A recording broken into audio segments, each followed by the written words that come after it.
Welcome to Sports Econ 101, the show where we discuss sports topics from a business perspective. I'm your host, Edward Brown, along with my co-host, well-known radio sports personality Bruce McGowan, and Vern Glenn of CBS affiliate KPIX TV in San Francisco. And today's show is going to be extra special because of our guest, who is Steve Baker, a sports agent. We're going to get into some interesting topics. He was representing Jeff Garcia, who was the first quarterback to ever make $20 million in 2 years. So we're going to get into some fun stories with him about that. We're also, at each commercial break, going to be asking sports trivia questions, where we're giving away vacations to the first three callers the first three emails with the correct answer. And the vacations are not sponsored by the radio station, but by Lighthouse Resort and Marina. The vacations are free. Their only request, a $75 cleaning fee to cover housekeeping expenses. Their website is lighthouse4fun.com. You can listen to Sports Econ 101 on iHeartRadio, TuneIn Radio, CRN, and Sports Byline. And today's trivia theme is going to be winners in baseball. That ought to be kind of fun. We're also going to talk about 5 baseball managers who have been hired, but who have, quote, no experience. Ralph Kiner, nice gentleman who played a little bit of baseball, I believe, just recently passed on. We're going to talk about how he was willing to give up some of his salary. Also talk about the Sochi Olympics costing $51 billion. Was it worth it? Cleveland Browns attempting to trade draft picks for the 49ers coach Jim Harbaugh. That'd be kind of interesting to hear from Steve Baker on that issue.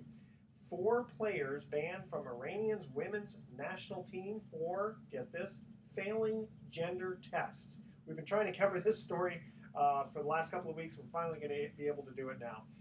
If you have any questions, you can email us, Edward at SportsEcon101. We'll try to answer it on the air. This segment of Sports Econ 101 is sponsored by Pacific Private Money, providing mortgage investments that are currently yielding 8% secured by real estate. It doesn't get any more conservative than that. Check them out at PacificPrivateMoney.com. Don't touch that dial. Sports Econ 101 will be right back. 9 minutes and 45 seconds. And away we go. Welcome back to Sports Econ 101. I'm Edward Brown, your host, along with Vern Glenn. What's up, America? And Bruce McGowan. It's wonderful to be here. And we are in the studio here with Steve Baker, who is a sports agent. Good friend of Vern's. That's right. We go back. You go back. And Steve, we're just going to get right into this. Give us some of the most creative deals you've done. I think the deals that I probably had the most fun doing was, one memory I have is I was negotiating with Bill Walsh on Jeff Garcia's first big contract. And we were something like $10 million apart on the deal. Chump change. I remember walking into the bathroom in Bill's office and looking in the mirror thinking that I'm really arguing with Bill Walsh about the value of a quarterback, which was a little bit surreal. And we came up with a solution where if Jeff was one of the top 3 quarterbacks rated in the league, he would get a certain escalator, and then we did it below that for other levels. And it was a way to... Well, let me ask you, baby. Now, you're talking to Bill Walsh about this, but he's not the guy who writes the paycheck. No, well, actually, at the time, Bill was running the team, so Bill was the person who was both. Fair enough. He was finding the groceries for the kitchen and paying for the groceries. Hey, in the big picture of NFL monopoly, $10 million, is that a wide gap, medium gap, small gap? I mean, what $10 million apart? I mean, it's funny. Sometimes you're arguing over $1,000, and other times you're arguing over $10 million. $10 million in any school of thought ever. The day will never come that I don't think $10 million is. And apparently, he was the first quarterback to ever make $20 million in 2 years. What happened was we put this clause in, and going into the last game of the season that next year, Jeff was the 4th rated quarterback in the league. Wow. And so he was 1 rating point below hitting this $10 million bonus. Now, he had other bonuses that he was going to reach, but then Brett Favre was number 3. Brett Favre had a great game that last game. And then I'm at Candlestick, or I guess it wasn't Monster or 3 Combine. Yeah. But I'm at Candlestick, and Jeff has a game where he was something like 15 of 25 for 301 yards with 3 touchdowns, and the yards per attempt was something like 15 yards. So he ends up passing Brett Favre by 1/100th of a point. Wow. So the next day, telling Jeff that he had just hit a $10 million escalator was a pretty fun. Sweet. I got to ask you something though, because you mentioned Bill Walsh. To me, and I got to know Bill Walsh pretty well, covering the team closely in the '80s. To me, he's one of the most fascinating characters. What's it like dealing in a contentious, semi-contentious atmosphere. Obviously, there's civility going on there between you two. But I mean, what is it? You mentioned it was kind of surreal. What was that like being in the room and having to deal with this guy who obviously you're a little bit in awe of? I mean, he was a spectacular person. I mean, in my entire experience, I've never dealt with anyone like him. He was brilliant. He was warm. He was funny. My understanding is I heard from people at the 49ers that the Bill Walsh that I met in the late 90s was not the same Bill Walsh that existed in the 80s. So, like, I heard that, like people would say, what you're dealing with now is Uncle Bill. Yeah. While in the mid 80s, in the mid 80s, if a picture frame was slightly out of whack, someone was losing their job. Well, I remember Eddie DeBartolo kicked over, and I think he broke a soft drink dispenser after the Niners lost this playoff game, and just went against Walsh. And Walsh literally quit the next day, and I guess Bill came back, hat in hand, said, "I'll take my job back." And he said, "Okay, let's all is forgiven." But they had those kind of it was kind of a dysfunctional relationship. They liked each other, but they fought like cats and dogs. I mean, you must have heard the stories, huh? I have. Yeah. I mean, but let's face it. If you look at the NFL's Mount Rushmore, I would think Bill Walsh is on it. Oh, absolutely. He was spectacular and he was brilliant. And I mean, at the end of his career, we'd go to breakfast fairly often in Woodside.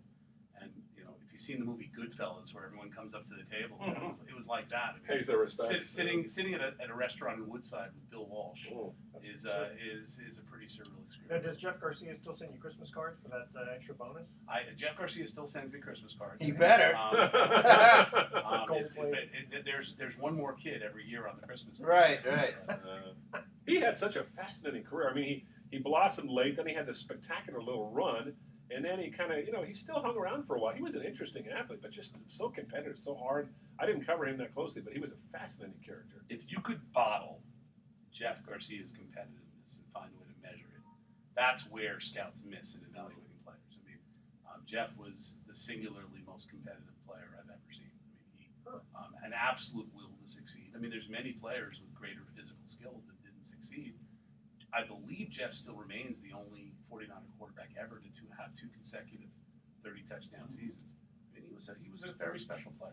And yet, when he was with the Raiders, and maybe I'm biased, watching him day in and day out, he was better than the guys that were ahead of him. Oh. Yeah, but I don't know if business being business, this being sports econ 101, these other two guys, younger, maybe made a little bit more, they had to play him. I mean, you're on the inside, Steve.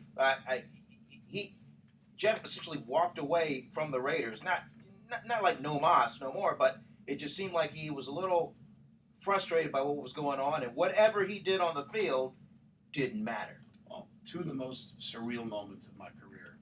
One was when Jeff Garcia called me up and said, "Steve, I need you to call Al Davis and tell him I don't want to be on the Raiders." Ooh. And the most surreal conversation. He asked you to do that? He Seriously? did, and I then did. And imagine what it was like calling up Al Davis. Now, the problem is that Jeff couldn't accept being Jamarcus Russell's backup. Could blame him. No, I mean, Jeff had listen, I experienced many highs and lows with Jeff. I mean, the Philadelphia Eagles run where he led the Eagles into the playoffs. He was playing quarterback at as high of a level as I've ever seen a quarterback play. He had the playoff game where the 49ers came back and beat the Giants. That was an incredible game.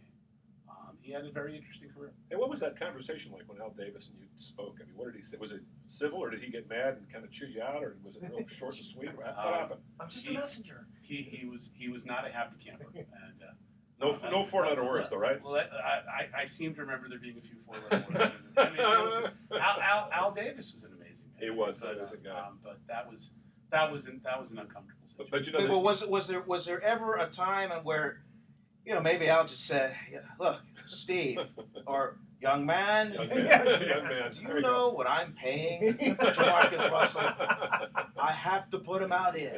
I have to have him stretch the field." That's good. That's very good. That actually is very good. That actually is a better impersonation than maybe now it was Vern Glenn on the other side. When I lost my job at KNBR, seriously, this is a true story. The day after I lost my job, the first person to call me up was Al Davis. And he said, "Is there anything I can do for you? Would you like to come to work for the Raiders?" Seriously. And what did you say? I said, "I'd love to come to work for the Raiders," but I never did. But it says, the guy had everybody figured out. He had a file on everybody. I'm convinced he even had a file on me, as insignificant as I was. No, the level of knowledge that Al Davis had was really pretty spectacular. I was going to ask you with the Jeff Garcia thing, getting the $20 million in 2 years. How much of that do you think had to do with the fact that it was the 49ers compared to the Kansas City Chiefs or Tampa Bay Bucks? No question, a lot of it had to do with the 49ers. The 49ers traditionally have been a team that, and certainly back in the Eddie DeBartolo era, and back, the 49ers have always been a team that treated their players fairly. At the time when I did that deal for Jeff actually could have been a restricted free agent for the 49ers, and they could have drastically underpaid him. And Jeff was coming off of a Pro Bowl, and they did a contract that had a structure which rewarded him very handsomely. Very good. Okay, guys, we're going to cut to our first commercial. Already? Yeah, I think it goes fast. You know it. As you get older, it goes faster too. Okay. I know that. And, So Lon Simmons used to say that. I always say, Lon, you look so good for 90. Yeah, wait till you get to be 90. He's a funny guy. I'm just wondering to see if you can do that commercial in Al Davis's voice. Oh, No, yeah. I do. Actually, well, this one, I can't do Al Davis, but in this trivia theme is winners in baseball, and I can give the Mel Allen Okay, there you go. this week in baseball. There you Remember go. that? Sure. Okay, ready for this one? Yeah. The World Series MVP award began in 1955. Wow. Who was the first player to win this award? The first 3 emails with the correct answer win a free. I'll be tweeting. 55 World Series. That's what, Dodgers and Dodgers, Yankees. Dodgers, Yankees. That's And, Okay. and the Dodgers won it. That's right. That's the only one they won. Yeah. The In first- Brooklyn. In Brooklyn, yeah. Yeah. The first 3 emails with the correct answer win a free 3-day, 2-night stay at the Lighthouse Resort. Indeed. Email edward@sportsecon101.com the answer to this question. The World Series MVP award began in 1955. Who was the first player to win this award? Don't touch that dial. Sports Econ 101 will be right back. So it's definitely one of the boys this summer, but which one? Is it Jackie I Robinson? was going to say Jackie Robinson? You know I never give you the answers to them on the air. You was trying to kind of But can you sneak just it in. give us a hint? It's one of the regular players, right? One of the regular Wait, guys? is it a regular position player? player? Yes. Okay. Thank you. Was it Jackie Robinson? Wasn't Johnny No, Potter? I don't think it was. I don't think. Wasn't Johnny Potter? Say Jackie won the Rookie of the Year, didn't he? He did. It It was wasn't 47. Edward. It wasn't a pitcher, right? 2 times in history, Hold the on. Major League home run champion Was it had a somebody lower like- batting average than the Cy Young Award winner. Name the players. Was it Wow. That's Roy what that. Campanella? Was Roy Campanella? He was, but I don't think. You know, it was. I bet you it was one of the boys this summer, but I bet you it was somebody like. It wasn't Bobby Cox. It wasn't Jimmy Reeves. It wasn't Jackie. It wasn't first. It wasn't Campanella. It wasn't. Who else was on that team? Duke Snyder. Cookie LaFayette. No, it wasn't on that team. God, I don't know. Damn. Is it a? Edward, it wasn't a pitcher though, right? I'm not conceding He's nothing. not- Johnny Potter. I'm not Anything conceding out of it. nothing. No, but Okay, Johnny Potter is won the last game of that series. He shut out the Yankees 2-0, but I don't think he was MVP. Who made that? I would bet anything it was Who Johnny was it? Padres. I cannot. I would bet anything Johnny Padres. Johnny Padres died a few years ago too, not too long Oh, did ago. he? Yeah, about 2 years ago. Hey, I'll bet $1,000 it was Johnny Padres. You think so? Okay, I'm gonna go with Johnny Padres. No looking up things on the internet. You Well, grasped. I, I saw it, you can't fool me. It's Johnny You can't Padres. fool me. While I was in Arizona. Oh, that's right. You just got back. Huh? Yeah, I just got back. I'm going there on Saturday. Oh, Sandy Koufax got hit in the head with I a line saw drive. that. And then he just And shrugged it didn't off. go down. Just He brr. shrugged it off and then joked about it in the Really? Yeah. press room Okay, afterwards. how old is he now? 74, 75. Because a mega is amazing. I think he's 75. He's a really boy. He's a prickly guy. You talk about a No prickly more guy. looking on the internet for the questions. I'm not saying it on the. Vern, have you ever interviewed Sandy Koufax? Never. Very prickly. Very Really? prickly. Yeah. Really? Once you get to know him, though, he's okay. But right, he'll. He's Prickly like Mention F with Harbaugh. you? Mention you saw him on Mr. Ed. There you go. That's right. He was. And he and Don Drysdale were on this. Remember, they held out together in 1966, I think it was, or 65, and they were actually on a couple of those kids Oh, the shows. Brady Bunch. Brady Bunch, yeah. Don I was on- Drysdale and Wes I remember Parker. the Dodgers were featured on an episode of The Munsters. That's right. Remember Herman Munster? He had a Yeah, ball yeah. so hard, and then it hit somebody in the back of the head. Somebody I once took a jacuzzi with Fred Gwynn. Oh, really? Oh, I love that guy.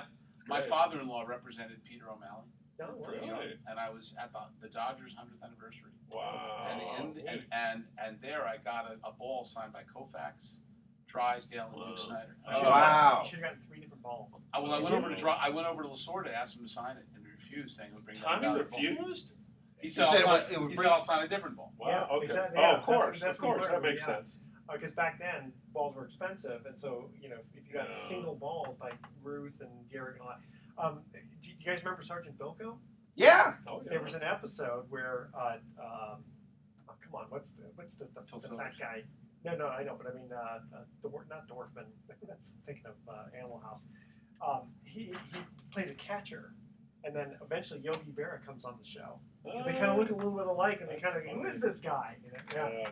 Well, Don Drysdale, you mentioned those guys. Duke Snyder, Don Drysdale, again, when they were broadcasters, I interviewed a couple It's like times. Leo DeRoche. Somebody got hit in the back of the head, and he says, What's the closest ballpark for here? Oh, about 5 blocks. Oh, yeah. Find me the person that hit this one. That's right. Real quick thing about Leo DeRoche. Again, another interview, and he said that I thought, wow, this is a great story. I go back and read the story in the book, word for word. He rehearsed it and told it so many times it was word for word. Wow. I swear to God, it was like he read off a script. It's so funny. Great speech in the kitchen in 42. I don't know if any of you have seen 42 Yes. yet. Yes. 42, yeah. Terrific film. Are we back? One of the things, okay, I was going to ask you about the salary cap affecting competitive balance in the NFL. Good topic. And you guys want to Very good topic. Okay. Yeah. All right. We'll let Steve be The the smart primary one area of for his the expertise. first question. Yeah. Okay, here we go. Welcome back to Sports Econ 101. I'm Edward Brown, your host, along with Vern Glenn, Bruce McGowan, 2, 3, 4. and our special guest, Steve Baker, sports agent. When we cut to the first commercial break, we asked this trivia question. Again, the theme is winners in baseball. The World Series MVP award began in 1955. Who was the first player to win this award? Mr. Baker? Yes, Mr. Baker. Go ahead. You can answer it. Well, according to Google, No, you knew this. Who is it? Johnny Padres. Johnny Padres. Padres. That is correct. He shut him out 2-0. Is that where San Diego got its name? The Padres? The Padres, that's right. Yeah. Okay. Steve, question for you. How does the salary cap affect competitive balance in the NFL? Well, I don't think it affects competitive balance as much as you think. I mean, the purpose of the salary cap is everyone's playing with an equal amount of money so that it should be an equalizing effect. I think in the end what the salary cap really does is it just allows teams to save money. If you notice, I mean, there are a group of teams that tend to win a lot more than other teams, and I think it's more a function of great management as opposed to a salary cap. Okay. Which takes us to something that we talked about just before we got on the air. Is it true that the Cleveland Browns are attempting to trade draft picks for the 49ers coach, Jim Harbaugh? And you were mentioning that the salary cap doesn't have anything to do with the coaches. No, I frankly think that one thing you'll see over the next 15 years is a huge increase in head coach salaries, partly because of Harbaugh's success with the 49ers. A precedent-setting, change-the-game contract for an NFL head coach is what a backup quarterback makes. Couldn't you get around the rule by paying the head coach a super large amount and just tell him, okay, over time you got to pay some of these guys some extra money? That would work for you? That would be a fairly significant violation of the salary. I'm sure it would. Of course, I would be thinking of that. Any questions you want to ask, Mr. Baker here? I was just going to say, this whole thing with Harbaugh, I don't know what Steve and Vern, I'd like to hear both your opinions on it because it just evolved into this little brush fire, and then all of a sudden it took off and it became a major brush fire. And it sounds as if the two sides really didn't. I mean, Cleveland would have been interested, but it's more of a power situation, isn't it, Steve? I mean, Harbaugh and Vern, I mean, you're close enough to the situation. Harbaugh wants more power, and the 49ers don't want to give it. Did he grow up or born in Ohio? He was born in Ohio, yes. You want to go? I mean, I find it very difficult to believe that someone would want to leave. The 49ers seem to be about as perfect a situation as there is. Is Jim Harbaugh underpaid? Without question. At the same time, he's also still under a contract. What is he getting paid this year? I believe he's paid $5 $5 million a year. Which again, I mean, I have never reached the point that when I say something with all those zeros that I don't think. Well, that's weekend pocket of money course. for Bruce here, but of course. At the time, it was a pretty good deal. 5 years, $25 million. Of course, it's significant. But I mean, I think what's happening is we don't fully know what's happening. I mean, the one question I'd like to know is how did it get leaked?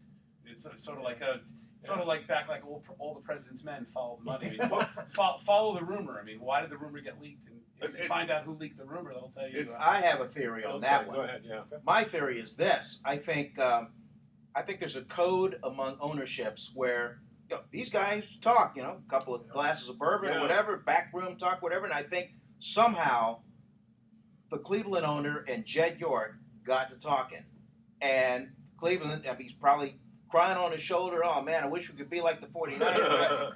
Hey, what would it? How about it? What if we wanted Harbaugh? I mean, what would it take? And I think it's what Jed says, is what he says, what Jed says, what he says, and then I think at the end of the day, it's like, well, how about some draft picks? Yeah. And then when it looks like some sort of deal is about to be formulated for whatever reason, allegedly Harbaugh says, well, I don't want to go to Cleveland, so the deal's dead. I think in the code of ownership, Jed thought, well, that was it.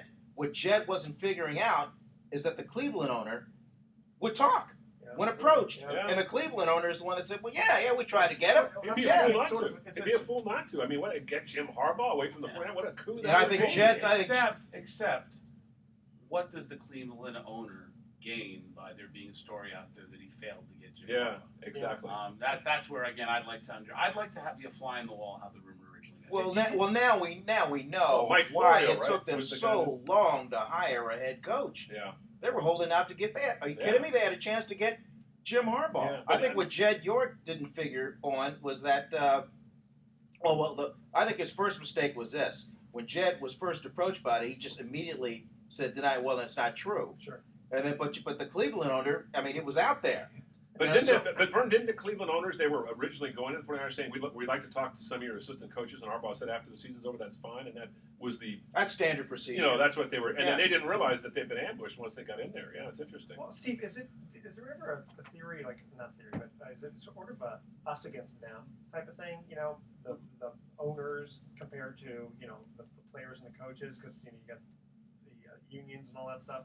We got to band together, man. Is that sort of like collusion? Kind of tribal, isn't it? I wouldn't say collusion, but I'd say.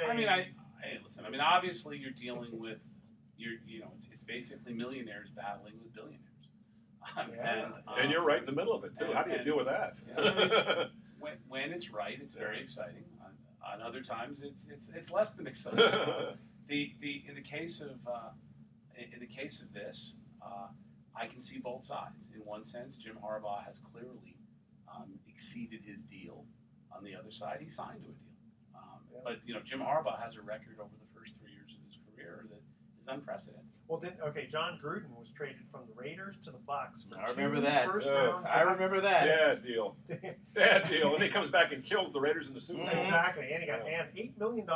And didn't the Bucs end up beating? But let's look at some of the trades that have happened. Okay, the Jets traded Bill Belichick to the Patriots.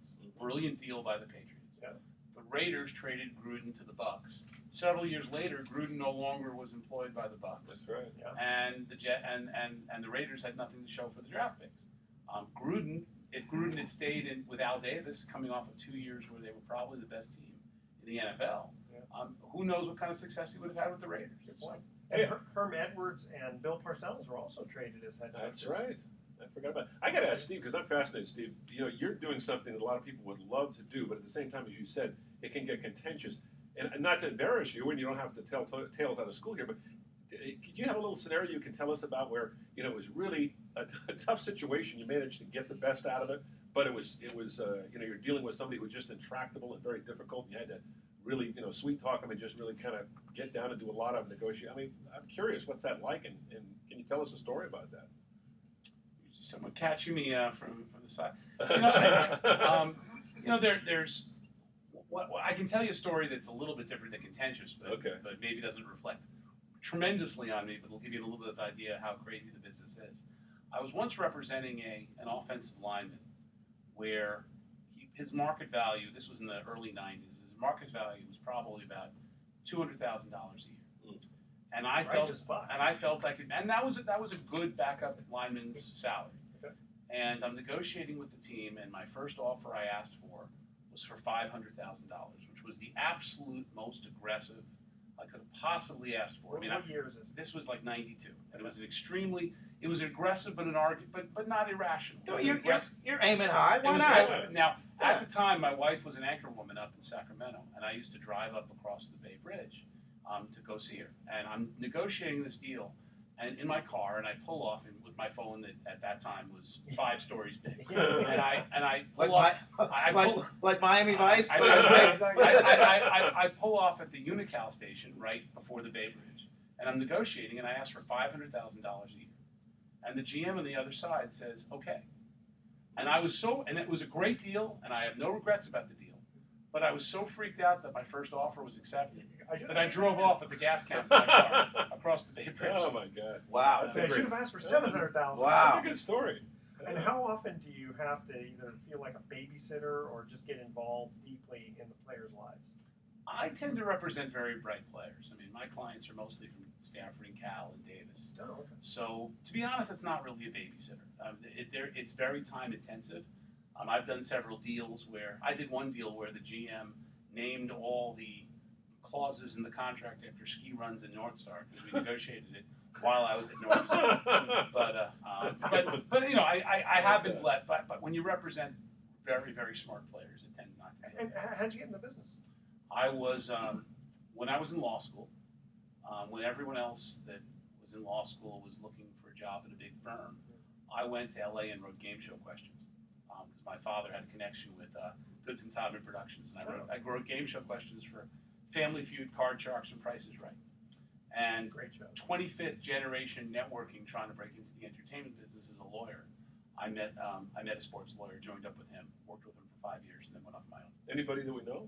Lee Steinberg. Oh my gosh! Never heard of him. Oh, just Lee Steinberg. I forgot you guys are tied at the umbilical cord, so to speak. Actually, it was interesting. I went to Lee's book signing a couple weeks ago. Yeah, he was in town. I interviewed him. He came over to KGO. It was really an enjoyable interview. He making a comeback? Yeah, man. He's trying to get back on a horse. Is he going to go full force, or does he just want to kind of get back into it sort of part time? Steve. You know, I sense he wants to do it, and anyone who underestimates Lee underestimates him at their peril. Yeah. Okay. We're going to cut to our second commercial break here. Again, the theme is winners in baseball. No looking at the internet this time. Okay, the Gold Glove Award first began in 1957. Which American League second baseman won the first Gold Glove Award? 1957. 1957. The first 3 emails with the correct answer. Is it a household name or is it one of these, I don't know. Slap McGee? Gosh, no. You will. Let's put it this way. You will definitely know the name. Hall of Okay. Famer? Off the top of my head, I can't remember. Okay, don't worry. He may or may not be. Okay, that's good then. Not that many good. second basemen in the Hall of Fame. Okay. The first 3 emails with the correct answer win a free 3-day 2-night stay at the Lighthouse Resort. Email Edward at sportsecon101.com the answer to this question. The Gold Glove Award first began in 1957. Which American League second baseman won the first Gold Glove Award? Don't touch that dial. Sports Econ 101. We'll be right back. Bill Mazeroski. Well, I think he's nationally. Nationally. It's American. Maybe It's gotta Bobby be Yankee. Richardson? Louis Who was second baseman? I Who think- was second I think base for the he was Yankees in a- He was '57? a shortstop. Yeah, I bet you it was Bobby Richardson, but he was not until a little later. I mean, he was very good later. But Bobby Richardson's an interesting guy. He was the head of the Fellowship of Christian Athletes. Yeah. But then he changed his. I mean, he Caught the line drive last out in '62. Yeah. That was a I killer. was at that game too. My Really? best friend took me. His dad was an executive. I'm not CBS. searching. Got a seat in Yeah, the yeah, press box. you're cheating. Oh my God! Biggest thrill as a kid. Yeah, The crowd was just still absolutely still burning remember stove as Willie Texas. McCovey, right? Willie McCovey, the crowd. I've never heard a crowd so silent. It just was. You heard a few Yankee fans. You could hear the Yankee players screaming in joy on the field. Yeah. That's how quiet it was. And was it Ted Kubiak?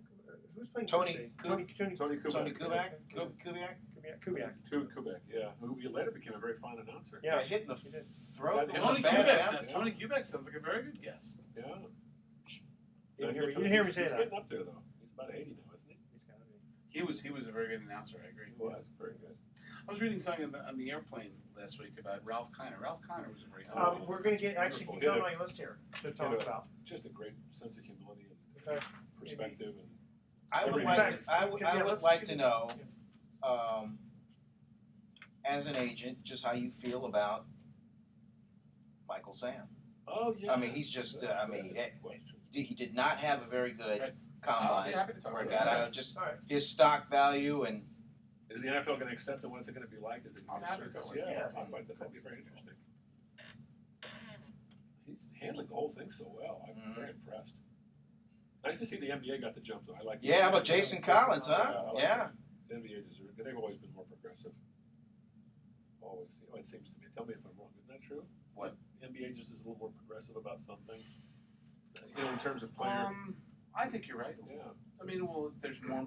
Yeah, I mean, you're dealing with fewer players you have to worry about. I mean, and they're more. It's more of a family. I agree. Yeah. Ask that question about Michael Sam, and then I wanted to talk a little bit about Ralph Kiner. Right, here we go. Welcome back to Sports Econ 101. Again, I'm Edward Brown, your host, along with Vern Glenn and Bruce McGowan. Nice to be here. And welcome, Steve Baker. Okay, when we got to the second commercial break, we asked this trivia question. Again, the theme is winners in baseball. Here's the question. The Gold Glove Award first began in 1957. Which American League second baseman won the first Gold Glove Award? I was going to say Bobby Richardson, but I think No, that's not correct. no. Gosh. Nellie Fox. Nellie Fox. Nellie Is he Fox. in the Hall of Fame? I can't remember. Yes, he is. Okay, there we go. Yes, See, he is. I told you. I said, Yeah. maybe yes, maybe no. Actually, no. You know something? He's not. Luis Aparicio is in the Hall of Fame. See, there you go. There you See, go. I knew it was close. One of the Okay. two. Yeah. Got a second baseman, shortstop, it's all the same Yeah. thing. It isn't the same It thing. is not the same thing. Okay, Vern, you wanted to ask a question. Well, as we speak, I mean, the NFL Combine going on in Indianapolis, and there's two big names there: Johnny Manziel and Michael Sam. Now, this is the linebacker that came out as openly gay. Hey, here I am. And as an agent, Steve, was it good strategy to just come out before the Combine came out? I mean, knowing that probably it was going to come out, so to speak, anyway. And his draft stock, once thought to be late third, somewhere in the fourth, maybe it's plummeted a little bit. I would love to get your take on Michael Sam. First of all, I don't think Michael Sam's draft stock would have ever been very high. Okay. To say draft stock in February, it's far too soon. I mean, Michael Sam's a 260-pound. You said linebacker. I mean, some people say he's a defensive end. Some people say he's a linebacker. He certainly was a very, very good college player. He ran a 4.91 at the Combine. Did fewer than 20 reps. With those kind of numbers, you're probably not going to go very high in the draft. With that said, I think that gay rights 20 years from now will be the same as what we look now with race rights. I mean, I think gay rights. Our country is evolving that way. I think there's a lot of homophobia every place. There's certainly a lot of homophobia in an NFL locker room. I think Michael Sam will hasten those issues being dealt with. I can look at the Michael Sam issues from two perspectives if I was a team. In one sense, for Michael Sam to be as excellent of a player as he's been, even though he's had to hide a secret. I mean, I guess he hasn't had to hide it from his teammates, but carrying that burden, the fact that he's been as excellent as he's been is a reason to say, hey, I want this player on my team. On the other side, will it be harder for a team to cut Michael Sam if he's not good because people seeing that so, I mean, I've already seen a lot of that. I mean, I've read articles where people are saying mysteriously Michael Sam's draft stock is going to fall now that he's come out. If anything, Michael Sam, frankly, is a hotter commodity because he announced he was gay. I mean, he has 5 different deals from car deal companies. They aren't because he ran a 4.91 at 260 pounds. I was going to say, would he have more problems in the NFL than we'd have, say, in the NBA because the NBA is a little more sort of informal and it's embraced, equal rights much more diligently than the NFL has over the years? I seem to remember Magic Johnson encountering a lot of issues. Yeah. I mean, so I think we're still dealing with. I think the world has a lot of homophobia, and I think sports mirrors life. And I suspect there's. I mean, but for example, if you figure that 15 to 20% of our population is gay, figure that they're already. It's a pretty high percentage, I believe. And 15 to 20%. Let's say 5%. Yeah. Okay. I mean, there's 5%, and that there's 2 gay members of every locker room in the NFL right now. Well, here's the other thing: is that I've talked to gay people before, and if you're not gay, they're not that interested in you. So it's not just because they're naked men running around that they're interested. Now, again, I do believe that if you're a team that's going to like Michael Sam, you could potentially like him even more because a man who's overcome the obstacles he's overcome. And you hear things about his family, and you hear about his father. The man who's overcome those kind of things, that's a very relevant issue. I think the question is going to be how tough is he? That's the larger issue is it's awfully hard to be a pass rushing defensive end linebacker with his measurables. I mean, if you look at a player that tends to be a great college player that's not a great pro player, It's that pass rushing outside player who beats up on a lot of guys who'll be selling insurance on Saturdays who aren't going to ever play in the NFL. I mean, NFL tackles are not college tackles. Yeah, hopefully he's a good enough athlete he can make the conversion, but that's a good point. I mean, there have been so many great players in college who just are total washouts in the pros. Mhm. Yeah, that's Well, I have clients who play tackle in the NFL that will talk about this situational pass rusher edge guy. And these 260-pound players who dominate in college, those are the players that have a very hard transition at the next level. Yeah, they're all now 295 and 300 now, and they're running 4.4s. You know. Oh, they're 245 pounds and run 4.5s. Yeah, exactly. Even Mansell was, gosh, he was what? He was 4.4, was he? 4.5. 4.5. Yeah. 4.5. Of course, But if you- Jadavian Clowney, wow, Oh my gosh, he had some eye-popping Yeah, numbers. he's a Oh. beast. Yeah. Moving on here, Ralph Kiner just recently passed on. He was how old was he? 90 About something. 90, yeah. Now here's one of the things I want to point out because I wanted to hear from Steve here is okay. So let's see here. He hit 22 home runs in 1954. He agreed to play for the Indians, but only, he said, on the condition that that they cut his $65,000 salary by the maximum allowable 25%. He must have made a lot of money on the side and put it away. No, but I mean, there's a guy who's Yeah, that's- basically what sounds like he's looking out for the team. Yeah. I mean, and some of these guys, I mean, there's rules No, about I- how much you're allowed to do. I that. read that quote because I think that was in the Michael Sam issue of the Sports Illustrated. It is, and that's where it is right there. And you know, what I remember about Ralph Kiner is I grew up in New York, and Kiner had this show, Kiner's Corner. It was pretty much the first of its kind, where these players would all get together afterwards in their slippers talking baseball. He was an amazing player. Great player, and what a character, too. I remember once going up to him, and I was a young broadcaster, and I said, hey, I'm just curious, what kind of advice would you give to somebody getting into broadcasting? Know somebody who owns a station. I Yeah. have a dad who owns a station. I thought, okay. Okay, so here's again, sort of along these lines here. There are 5 baseball managers who've been hired who have, quote, no experience. Now, we had Brian Price on recently, Mhm. and but they mentioned him, but they have Brad Osmus here and some other guys who, they say Matt Williams, but I thought he had. He was coaching. He was coaching. He was okay. coaching, yeah. So I don't know how they say managing, coaching. I mean, it's all kind of the same. Isn't Walt it? Weiss, right? Yeah. Is he on there? Walt Weiss on there? Walt Weiss never managed. He never managed. He's No. the Colorado Rockies Yeah. manager. So what do you think about that? Just getting these guys who are quote inexperienced, but again, I don't think they're inexperienced. Because they know the game. Yeah, They know the game. They know the especially if they went routine. from coach to manager. Yeah, but that's being a not- manager is a I mean, different. I also think baseball manager is different than pro football coach. Oh yeah. Or I mean, again, I think that basketball, too. baseball manager is so much your ability to handle people, and if you're someone who is good at managing people, that is a skill that you could have acquired without having managed before. Is that you got to know Dusty Baker, I'm sure, because you're in the backyard. Is he, of all the managers you've seen, one of the best in terms of being able to understand the athletes' inner workings and just deal with them on a very visceral and personal level?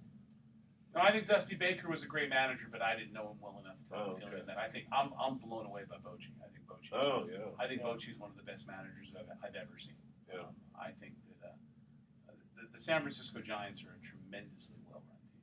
Well, it's interesting too to think about football. You got to really be watching the clock. Baseball, you got all the time in the world theoretically, right? It's like George Carlin's routine. Football takes 60 minutes. Baseball, we could play extra innings. Yeah. We could play Or till tomorrow. I mean, you have a lot of time to think. Yeah. Nothing happens really that fast. Think of that routine. Yeah, that's It's great like routine. football, it's grizzled, and you try to kill someone. In baseball, you want to go home. That's right. And be safe at home. Yeah. I'm safe at home. I'm safe at home. Good old George Carlin. Did you ever meet him, by the way, Steve? You met some interesting people. Did you ever meet George Carlin? I never met George Carlin, although George Carlin was my father was a fanatic George Carlin fan. He used to play George Carlin endlessly in our car. My father actually represented Ed Sullivan. Really? So Get out of here. So you got to meet Red Sullivan when you were a little kid. I huh? had a picture of myself on the stage there with Ed Sullivan. Really? Also, my father represented John Lennon in Tax Master. I was going to say that you and the Beatles in the same stage. It wasn't the Beatles. No, It wasn't okay. the Beatles. All right. He probably came up, put his hand on your shoulder, and said, "You're a really fine boy." Yeah. That's Someday fine you're going to show. grow up to be a sports agent. Yeah. Okay, now the Sochi Olympics cost $51 billion. Question? More than all the previous Winter Olympics combined. Unbelievable. So here's the question: was it worth it? I think for the Soviets it was. Ask Don't you? Putin; he'll tell you. Yeah. Good public relations. It put sushi. It put Put sushi. It put sushi on the map. It It put did. sushi on the map. I mean, That revitalized it. What do you think, Steve? Do you think it was worth it to the Soviet Union to spend that kind of money? I do. I think the Soviet Union had a 2-week-long advertisement on the Soviet Union. Yeah. I still never want to visit there though. I think It was supposed to be like some rundown resort town, and then they just from the bare bones they put $50 billion into it. Was it Beijing that they built that huge stadium and then like within a year or two, it's like they tore it down or it's just empty? I mean, Not sure about that. gosh, Yeah. I wonder what's happening here. Another, it's an advertisement for the Chinese. I mean, that's what it was. Just like this was an advertisement for. I imagine Putin was very happy that Ukraine is a separate country too. Can you imagine having that mess in the middle of the Olympics? No, I will say this: I would rather go to Deer Valley than Sochi. But yeah, but they Not don't much of a choice there. but Cheaper too. But there's no Stein Eriksen Lodge at Sochi. Yeah. And it takes only an hour to get there as opposed to 12 hours to get to Sochi. Is that all it takes? Well, I don't know. I'm just it's gonna take more maybe than 16 hours. You got Probably just from Siberia, it's 12 hours. Okay, I tried to get into this a few weeks ago, but this time ran out. 4 players were banned from Iranian's women's national team for failing gender tests. Ooh, hello. Whoa, we've heard of cheating on, with drugs. Yeah, exactly. So they were either Jeez. men who had not completed sex change operations or Oh, were my suffering God. from sexual development disorders. Well, didn't it happen with the East German women? They were taking such high levels of steroids back in the 60s and early 70s. Some of them actually became men. They later changed over. Maybe you heard this story, didn't you? That's a chromosome mix-up right there. Have you guys heard this story though? Yeah. Seriously, I mean, I was on 60 Minutes. And they didn't even have to have an operation, just the hormones changed. Can you imagine that though? How would you represent? Well, actually, that's a terrible thing to say. I mean, they have rights to it, but I mean, it's got to be strange. No, but now some of these, It's a shame that you're not covering a wide range of topics on this. Yeah, I know. Well, that's what it is. It's 14. I'm thinking actually, back when back in the days when I used to work at my father's law firm, I'd walk up Park Avenue to his law firm, and the office I used to always pass was that of Dr. Renee Richards. Wow. Yeah, now she was a internist, right? A regular. She was a doctor. Yeah, regular family doctor, normal person. For the rest of us who can't remember Renee Richards. Renee Richards was the man who had a Richard Raskin. Richard Raskin, who Yeah. became a female and then proceeded from being a mediocre male player to a dominant female player. Well, She beat Margaret Court, actually. Yeah. Yeah, Margaret Court was that's serious. So did Bobby Riggs. No, that's true. Bobby Riggs Yeah. did. See, Yeah. I remember that now. And Billie Jean got her revenge. Yeah, when he was about 180 years old. Yeah. Okay, here's our third and final trivia question. Commercial break. The theme again is winners in baseball. Who was the first player in history to win 3 season MVP awards? Ooh, I think I know that All one. right. The first 3 emails. Don't say anything. Okay. The first 3 emails. First player to win 3 MVPs? Yeah, the first player in history to win 3 season MVPs. So When was the talking MVP originated? 56-47? No, it was before that. 50. Okay. No.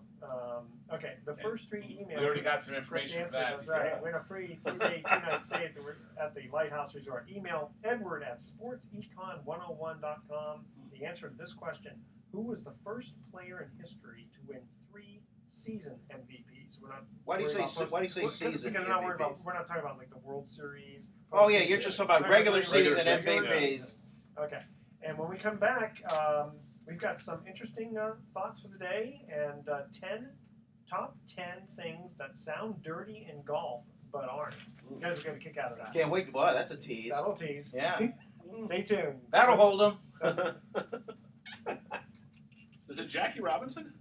No, I'm but not saying the anything. fact that he said earlier, Yes. but the fact that we said, like, I was going to say Mickey Mantle. Oh, yeah, The fact that he you're said it had to be right. earlier, It is so it's Mickey got to be Ty Cobb or Lou Yeah. Gehrig or Babe Ruth. It does. Well, I think was the MVP that long ago though? I thought it was more like the 50s. Like I don't know actually when it started. yeah, I think it was in the 50s. He has a name. I mean, I based, know on, the name. based on what he Mickey said, Mantle. I'd say it's a name that was in the 40s. So I'd say Ted Williams. Ted Williams, maybe. Okay. let's put it this way: you I'm gonna guys, say you Mickey guys Mantle. will have heard of this player. I'm going to say Thank Mickey Mantle. Well, it's not Mickey Mantle because that. No, it would have been before Mickey Mantle.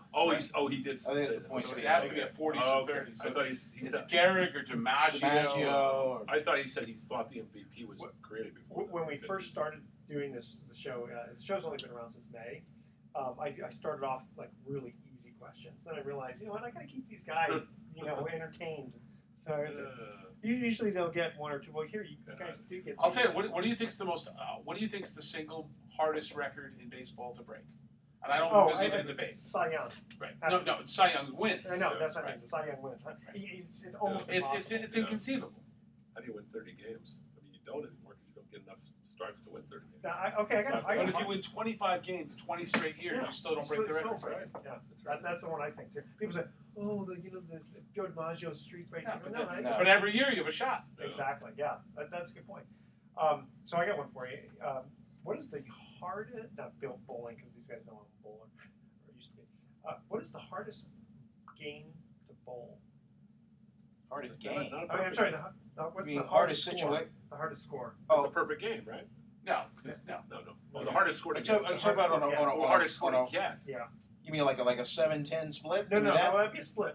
I'm talking about the game. Total like, number like of 300 or Okay, 300 is bowling a perfect 100. So what's the number? What would be the hardest? So it's not a perfect game. No, and I figured this out. It's funny because I thought about this one day, and then one day I read a trivia question. And I go, I know what the answer is. Well, tell us. I've never guessed. 292. Why 292? Because what happens is you have to throw 11 strikes, Right. and to get one ball where you hit only 2 pins, Right. you have to chop either the 4-7 or the 6-10. Oh. It's very, very hard to do. So it's just something I just kind of I thought I made up, and then I read it one time, and I go, hey, at least I got it right. But you'd have to accidentally do it. I mean, nobody would do that on Well, on true, purpose. but even if you tried to do it on purpose, it would still be the hardest one to do. There was once a game called pinpoint bowling. Yes, I still remember Yes. that. Where I remember Yeah, that. so you specifically try to get the split, or Yeah. or you'd have to get Right. Sorry, That's you got cool. a split, or you'd have to go. Okay, you got to. I mean, in a lot of ways, that's more exciting than bowling. I mean, I know you know bowling, Yeah. but That's true. But no, that's true. We used to watch. I know more exciting than bowling is a non sequitur, but I just. I know, and unfortunately, it's my sport. I like bowling. My wife and my daughter love it, and So I cannot figure this out. 2 times in history, the Major League home run leader had a lower batting average than the Cy Young Award winner in the players. Was it Ralph Kiner was one, right? Nope. No? What year? Oh, Ernie Lombardi? It was the 2 hitters are Dave Kingman and Harmon Killebrew. Oh, yes, very good. I would have known Kingman, man. I got this from Ralph Kiner. Really? That's And neat. the pitchers were Jim Perry and Steve Carlton. Wow, Steve Carlton. Because Steve Wow. Carlton, I mean, what you need is home run hitters that don't hit for average Yeah. and Yeah. pitchers who hit well. He was a good pitching hitter. Jim Perry and Steve Carlton were both really good hitters. Yeah, Dave Kingman was always kind Oh, of. about 236. Yeah. And Harmon was about 243, I think. Well, we had that trivia question. Okay, which these guys already know now. Okay, Jerry West for the logo. Who's the logo for baseball? Who was the logo for baseball? I had this question on Who was it? Harmon Killebrew. Harmon Killebrew. Oh, I did know that. I knew that. He died recently, too. He died I right did know here. that. I did Yeah. know that. I did know that. He was the A's announcer for a year on TV. That's right. Yeah, he was our color guy for a year. Nice man. Nice, good power hitter. Nice guy. I'd say. Has a future. Okay, so we only have a couple of minutes to go. Speaking of color guys, I saw Ray Fawcett the other day. Oh, did you? How's he doing? Fine. He was just walking around. Too bad the rule wasn't changed in time for him. Oh, Yeah. But he's so bitter about that. Steve, have you ever talked to him about that? I haven't. He is so bitter about it. He hates Pete Rose. It's not so much he hates him for what he did, with the gambling. He just hates him for. He says he didn't have to do that to me. Yeah. I said, but I always said to him, Ruined his career. It was never the same. I said to Fonzie, I said, yeah, you were in his way. He says he could have slid around me easily. He says, No, if you look though, he starts tripping Yeah, I know. when he hits him. I know. Yeah. And it was a clean play. It's just that Rose was the first guy to do that, and Fawcett didn't like being the first guy hit and knocked down. Rose was the first guy to come in head first, and really make it popular at the plate. And Wow! yeah, he was the first guy to dive into bases. Yeah, I mean, that part I remember, but Yeah. but Well, I the wasn't thinking first- about collisions in the home. the first real celebrated one. Let's put it that way. Wow. Yeah. Wow. Yeah. Okay. And in a big game. I'm sure it happened before that. All But right. this probably was the big one. So I'm gonna thank you for being here. I'll get into our sort of fun thoughts Do you here. have any kids? I have twins. Oh, okay. How old are they? Twin 15-year-olds. Oh my God. Which I'd love to talk about how Vern Glenn's kids dominate mine. No, come on. That's for the Uh-uh. YouTube instead of for those on the air. Not on the tennis court. Only one of our kids will have college scholarships. Well, I don't know about that. I know. I know. I know. Well, I told my daughter, I said, you gotta. She plays softball. I said, that's how you're going to college. My daughter said she wants to be an actress. I said, practice saying, "Would you like a burger with your fries?" Yeah, that's it. 6 Yeah. words. Yeah. That's right. Well, my daughter's genes are pretty good because my wife's mother was a prima ballerina in New York, Really? and her dad played for the Pittsburgh Steelers. I told you that. That's right, you did. for a short time. For a short time, yeah. Before Boy, they had what a the face combination. masks. Yeah. So she's Jeez. got the. So the golden she's couple got it, there. Yeah. Yeah. Except Were you for at the teacher table Brown. when your mother-in-law was telling me about the advice that she was giving Sabrina? You should When bring a they picture of came them. up? I'd love to see them together when they were their youth, you know. Something to the effect of, well, you I gotta know him. really want it. You gotta give like all of yourself to it. I mean, she was. God, you look. Oh my God, that's you with glasses, right? The little boy is This one here. Yeah. Now, what is this from? That if I showed you a picture of my brother, you don't look like him now. That's my brother. Really? Literally, with the glasses, the haircut. Wow. How old are you? I'm see. 55. Okay, yeah, he was born in I '55. see. Oh my God, look at that. Oh my That's God. I mean, That's a literally, when great I looked at shot. that, I would have Great sworn shot. that was my And who's brother. the lady here? That's my mom. That's your mom, and that's your dad up That's there. my dad, and there's my Sister. my two Oh, sisters. Is this the sweet. Look at picture you one who's posted? hiding behind mom. That's great. Show that to Verna. Look at how she's I've hiding. seen. Yeah, you hiding posted behind this. mom there. That's great. Yeah. That's a great And shot. she is There the you least are. shy person on the planet. Really? She just wasn't particularly enamored with the camera for that. The last time that's ever happened. Okay, ready? Yeah. Welcome back to Sports Econ 101. Last time, I'm Edward Brown, your host, along with Vern Glenn, Woo! Bruce You McGowan. should introduce Steve Baker and have him do some kind of weird voice too. Okay, and Steve Baker, our guest. There we go. Okay, when we cut to the third commercial break, we asked this trivia question again. The theme is winners in baseball. Who was the first player in history to win 3 season MVP awards? Mickey Mantle. No, Jackie Robinson. before them. Lou Gehrig. After him. Joe No, DiMaggio. No, around that time. Joe DiMaggio. No, Jimmy Fox. I was about to say. 1932, 1938, and Whoa. 1933, and Jimmy he won the Fox. Triple Crown in 1933. Okay, we've got. I want to again thank our guest here, Steve Baker. Thank you for having me. You're very welcome. What is Steve Baker's? Baker Sports Manager. There you go. And here's our thoughts for the day. Funny saying from Mark Grace on giving up a home run to rookie David Moss in his relief pitching appearance in 2002. I didn't have a scouting report on him. Obviously, he can hit 65-mile-an-hour fastballs. And here's some golf humor here. Okay, these are top 10 things that sound dirty in golf but aren't. Number 10, nuts. My shaft is bent. And next one. After 18 holes, I can barely walk. You really whacked the hell out of that sucker. Look at the size of his putter. Keep your head down and spread your legs a little bit more. Mind if I join your threesome? Stand with your back turned and drop it. My hands are so sweaty I can't get a good grip. Nice stroke. Okay, let me try it again. Nice stroke, but your follow-through has a lot to be desired. And the number one thing that sounds dirty in golf but isn't, hold up, I need to wash my balls first. All right, tune in. We all said that. We all said that, yeah. Both on and off the golf course. Okay, tune in next week to Sports Econ 101. We're going to be discussing sports topics from a business perspective and giving away more free vacations for answering sports trivia questions. Thanks for listening. On behalf of our team, I'm your host, Edward Brown. We'll see you next week. Good night, America. So long. Good show, Steve. Good. That was fun.